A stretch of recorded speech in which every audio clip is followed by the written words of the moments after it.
That is what I call my heaven on earth, because that is the society, that is the community that actually molded me. Shomolu community is mixed with different types of backgrounds and upbringing.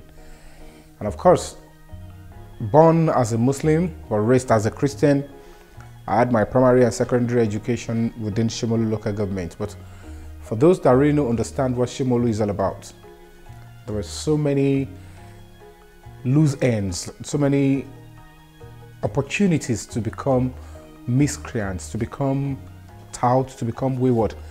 And of course, it is also a community whereby people take time to look after whoever is within their household, not just your parents. They look after you.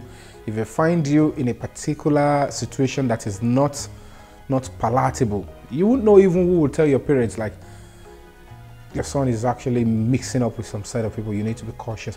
So it was, but by and large, it is a community, it's a society whereby a lot of people that we grew up with are doing so many things that are antisocial, criminal, and we've got people that are on our neck to ensure that we do not derail, because it is derailing and maintaining that standard is by an inch. So it's a community that you can call positives and negatives, that we grew up within that stuff. I never even thought about being a star or being an actor. It's not something that I think I can personally achieve. So I never even give it a thought. But there is a woman in my community that I do go to the house, and whenever I go to the house, especially at night, she's a food vendor. She was a food vendor rather.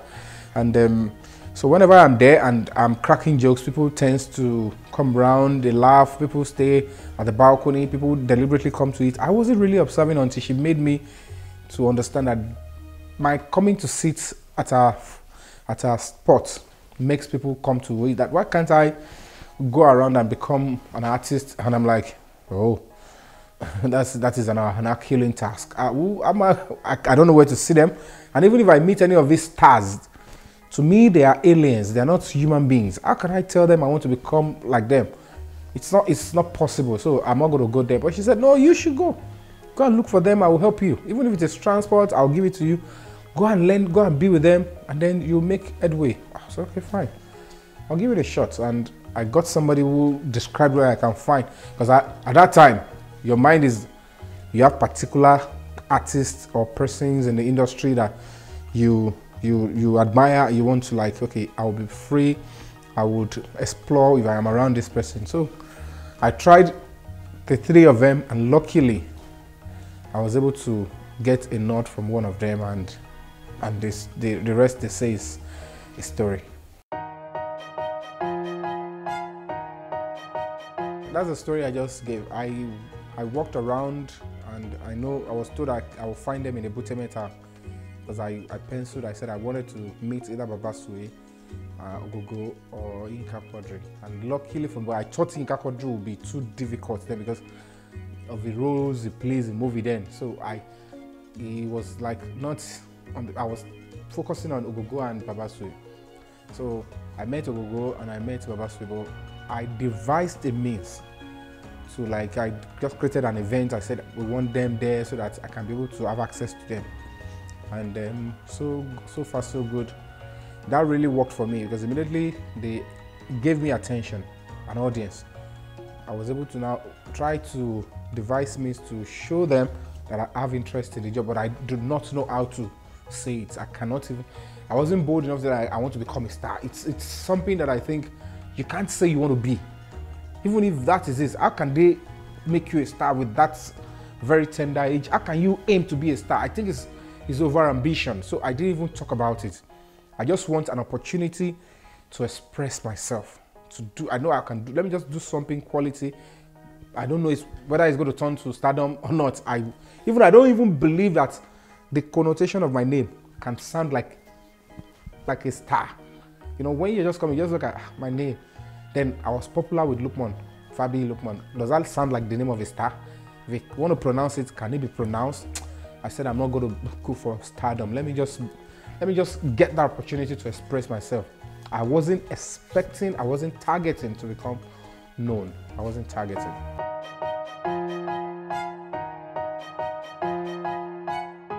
To be honest with you, like the opinion I used to have before I gathered some flesh to myself and to my name and to my face is that filmmakers are playing a different role in a society.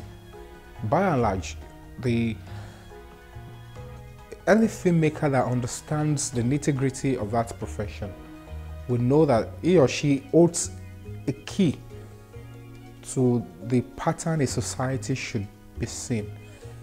And if you're doing your job the right way, if you are passing the right messages, if you are dishing out the right content for people to see, for a wider audience, for people at the same time to benefit from, people will place you in a position that is beyond you as an individual, as a human being.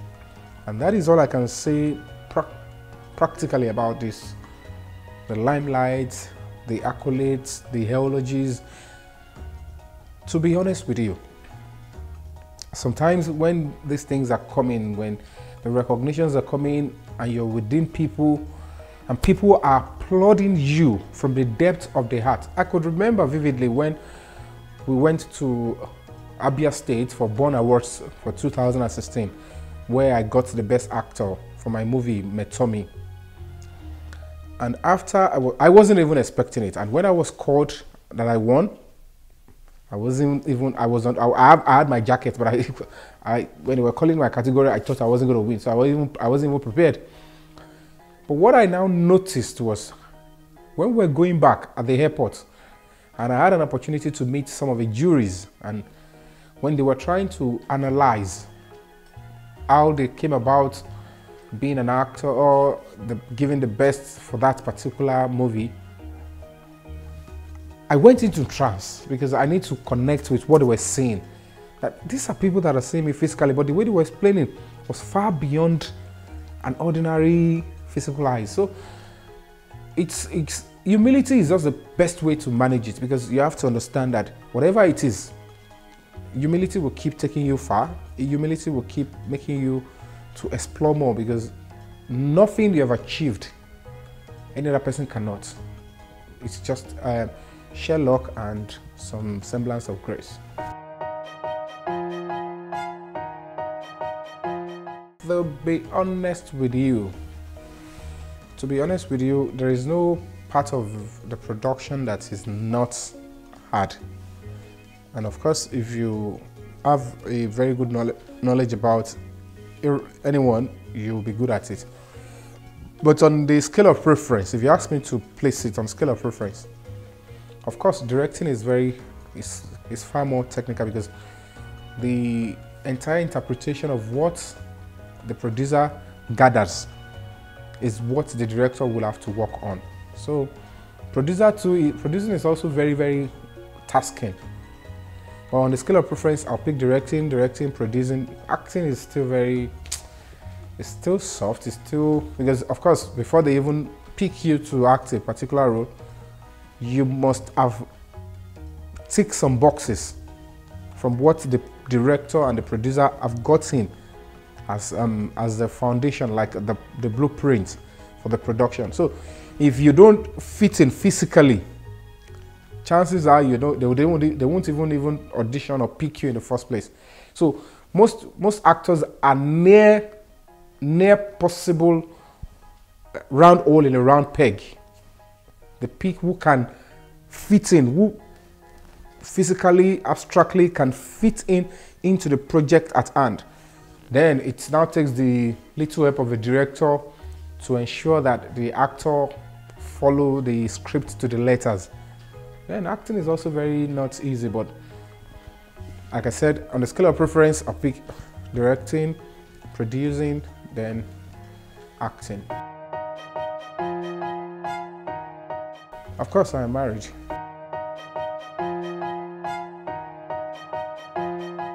We're here to be divorced. So And divorce, well, of course, will have to be legally.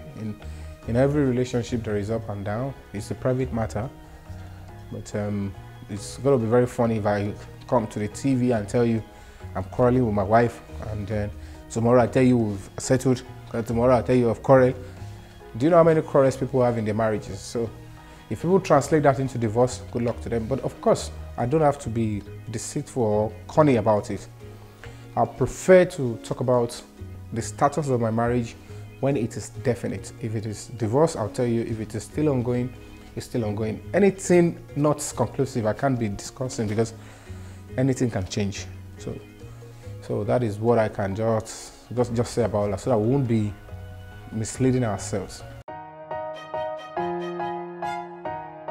Yeah, thank you so much about that. You know, in this life, these are part of the things that we have to face as actors, as producers, as directors. And I need to quickly correct one thing. It is not natural for somebody who have gone through audition or somebody who have gone through the proper process of becoming an actor or an actress to be faced with such things. I don't know if people do that. But of course, by and large, you see some ladies, they will come from the back door. They will come with serious informal approach and stuff like that to find a way up there. Those set of people are the cause of a series of allegations of sexual harassment in the movie industry.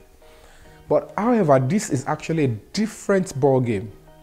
This is a lady, number one. I just have to quickly correct it. That time, I released a movie. And when I released this movie, it's titled Agbedemeji.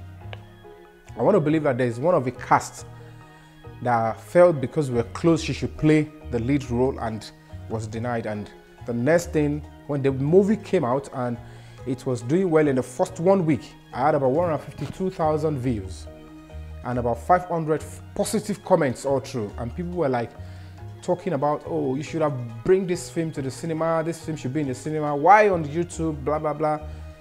And of course, you know, naturally, if they are mentioning my name, the new face, and also the lead character male, any other person who feels he or she is entitled to be given accolades will want to fight. And the next thing I saw was a strange lady, somebody I never met in my life, cook up such a story. And she cooked up the story just to create, in our opinion, some little stir, because she put it in the comment section.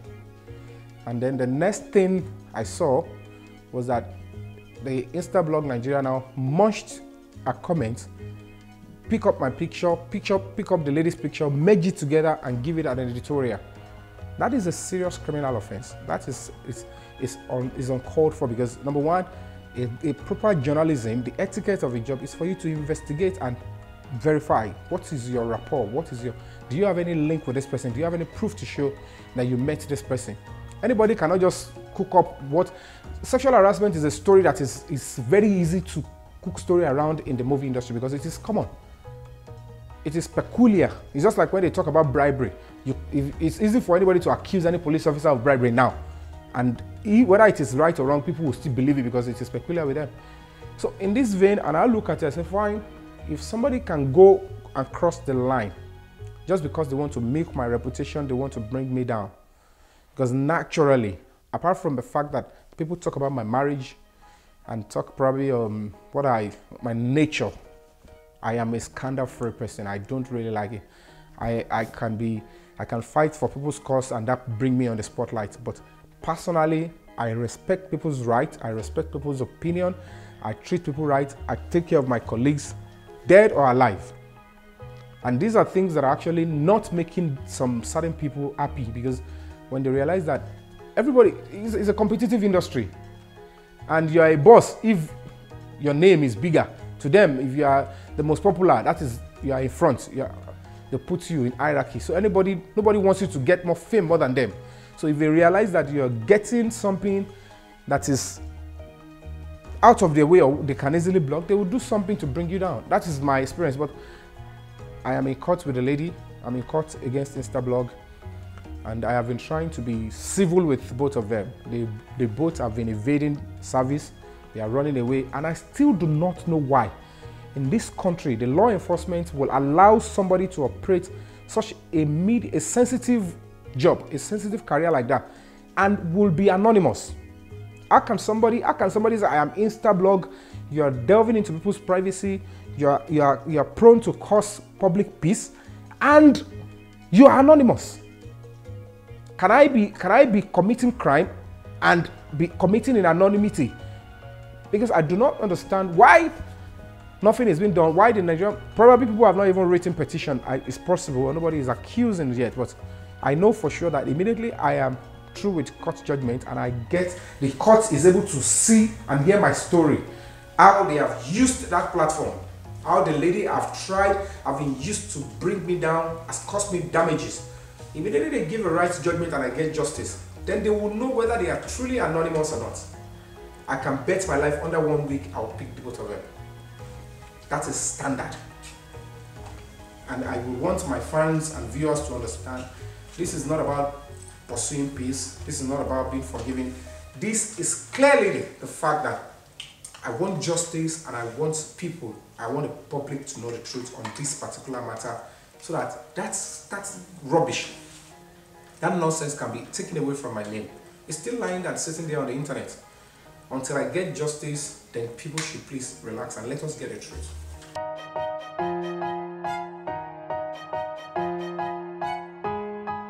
Yeah, that's a very sensitive question. Over time, I have raised my voice on the fact that the Nigerian movie industry, I might not be able to talk about the entertainment industry as a whole because I belong to one. So I want to talk about my immediate constituency, and that is the movie industry.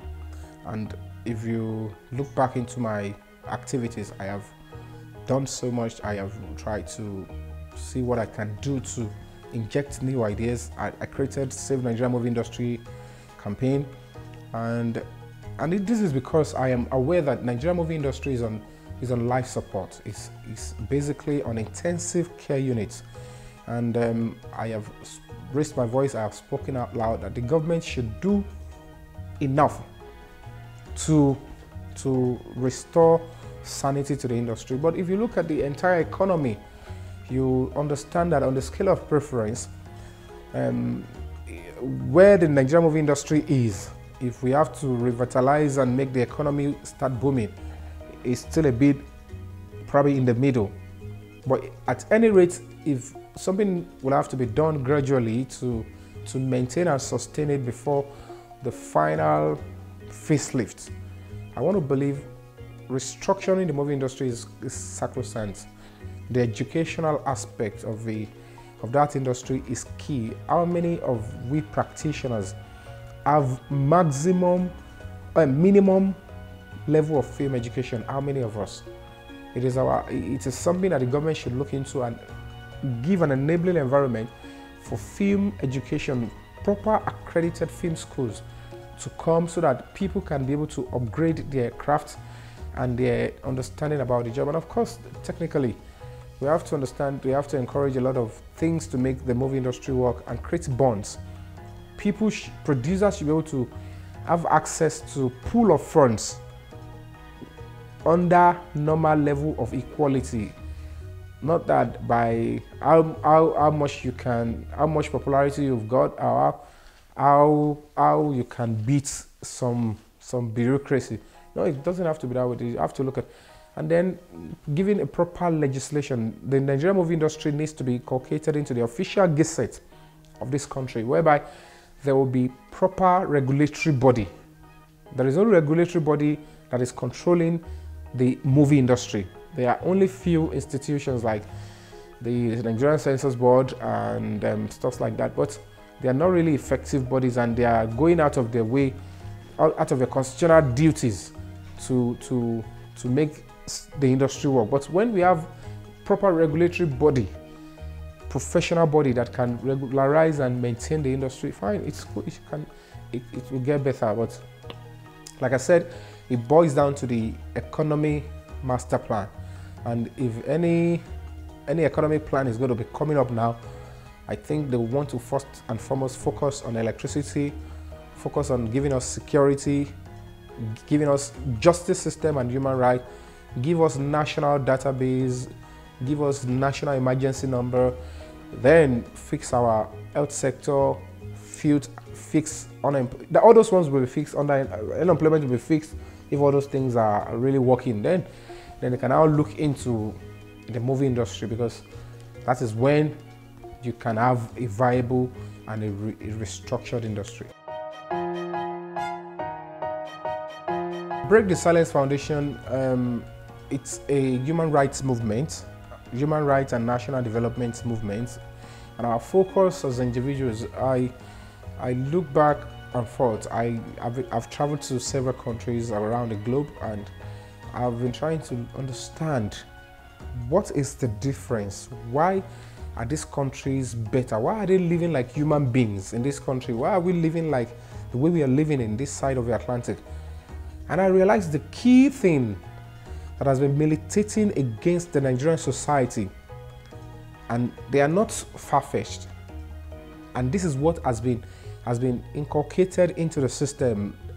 Both the elite, scholars, the downtrodden, the poor, everybody, we have this particular sickness and syndrome.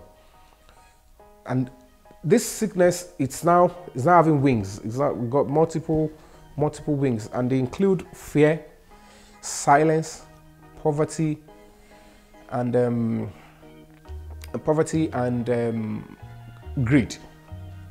So I now look at it, fine. If we want to really make the society work, if I want to add value as an actor, the fans, the masses, they made me who I am today. And if I want to really give back to the society, what is the key angle that I can give back to the society that is convenient to me as an individual, with my nature, and will make the society better? Because I hold the society that duty, and I understand I need to set up a we have to break our silence. The society is not palatable. There is constant human rights abuses and violations, particularly from the law enforcement agencies.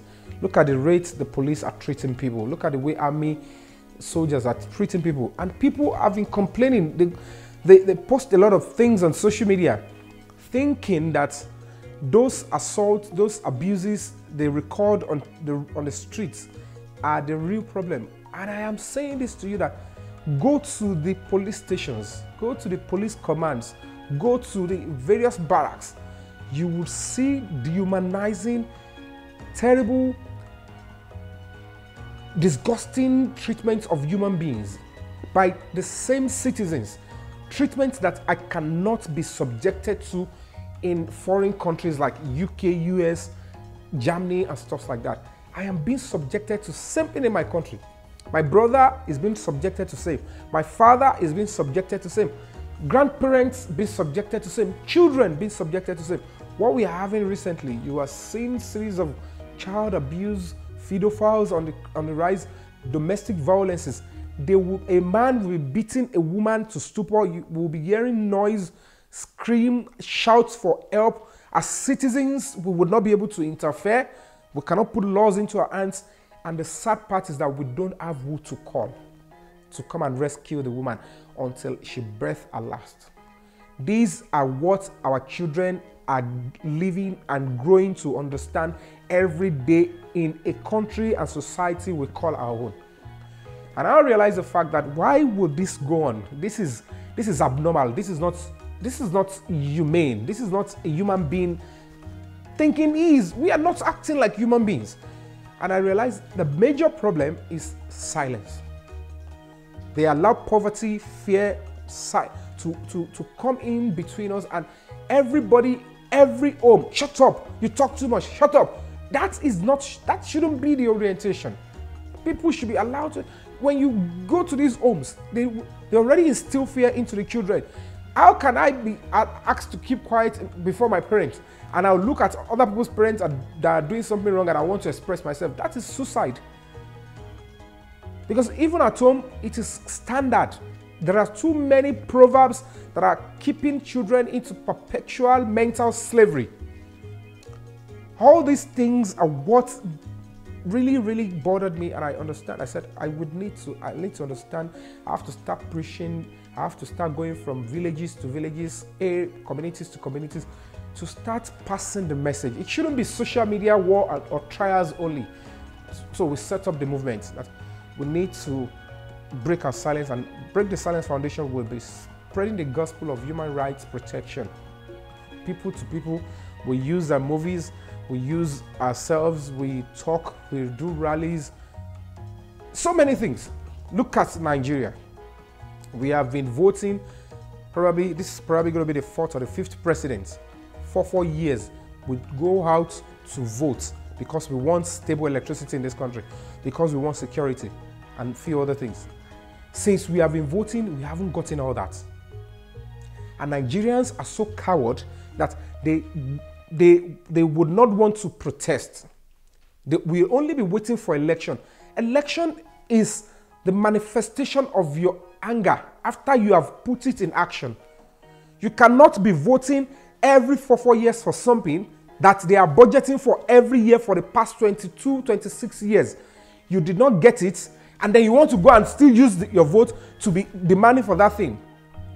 How will it look like if for us to have electricity in this country and we have about 2 million Nigerians marching on the streets of Ikorodu Road, sending a statement that for this movement, I think I will sacrifice my time. I will sacrifice my sweat. The government needs to, they cannot afford to have Nigeria break. If anything happens to Nigeria, the entire Africa is gone. So they cannot afford it. So we have to threaten them that if you do not give us what we want, we will break this country. And they will quickly reverse it. They will give you what we want. But what do we have? Silence. Nigerians are quiet. They are scared. They are told if you do that, you're committing a crime. But people that are eating this country deep, they are corrupt. They know that if you steal, they will charge you to court, you get bail, and that's the end. Now, the real legal protests, nobody wants to come out and do it. That is the cankerworm. That is the sickness. That is the problem. And that is what we want us to break. And that is the essence of Break the Silence Foundation.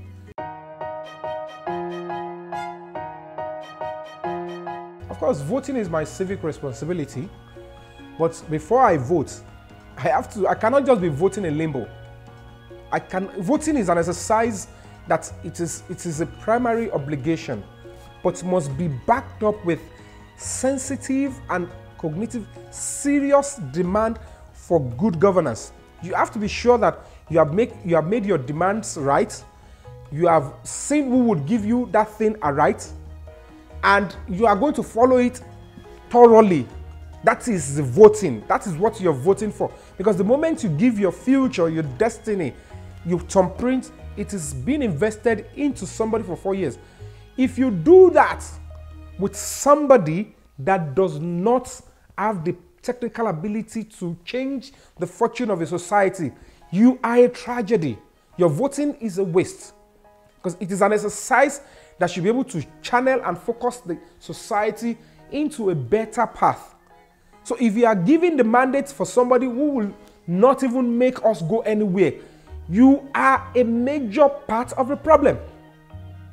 So whether we like it or not, and that is why all our curses, all our anguish, all our shouting is not effective even to the heavens, because we are the major problems. What are you voting for? What is guiding your principle of voting? Is this selfishness? Are you sure that what you're voting for, you have made adequate effort and demands to make it understandable? Are you clear about what you're voting for and who you are voting for? You cannot just be voting. Voting is not jogging. Voting is not a 3-course meal. It is your destiny. You can't just throw it out anyhow. It's just that voting makes you give your destiny instrumentally. So if you are giving it to somebody that will retrogress the destiny of your society and you, it is your luck. So I will vote, and of course, I hope that we all are able to make the right decisions, because if we realize that our voting will not count, if we realize that the system of our voting is not honest, our duty is to take to the street and demand proper and viable voting system before we vote. You can't just be voting. You are voting for fraud. where you registered, if a 17-year-old come there, how will that person be verified? So if the people that wants to even manipulate the election gathers 14, 13, 14, 15 years old people to come and register, they will manipulate the election and the will of the people will not be there. So why are you sitting at home knowing that the system of the voting is already fraudulent? Do you think by talking on social media will make the magic? We need to engage the government by taking to the street and telling them we shut down the economy if this vital aspect of this society is not fixed. Because you have the resources, you have the machineries. Fix it now or you go out of that place. They will fix it because it's an option. The only option our silence has given our leaders that have been milking us, oppressing us, is that they should continue. That is the essence of the silence that you are indulging in. But the moment you put action to your speaking up, then they have option to either make the society go down or make it work. But if you are silent, they will continue to decay the society and you'll continue to complain silently, and that is tragedy. That is my opinion about politics and society. Of course, I'm a filmmaker and I have a reputation I'm still trying to maintain so that my fans will say, oh, he's not doing good films again, or he's not really blessed, or he's not talented. No. But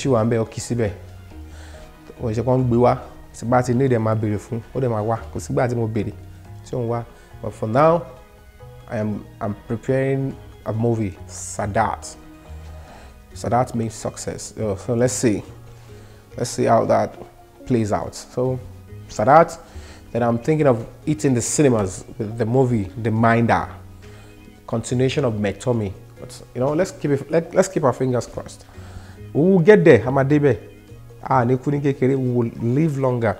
The society will get better, and everybody's rights will be respected, and there will be peace in the land. My major aim and objective is a peaceful Nigerian society where everybody will be treated with dignity and respect, and they live in peace and one accord. And that is achievable if you break your silence and you are very, very, very, very lawful with it.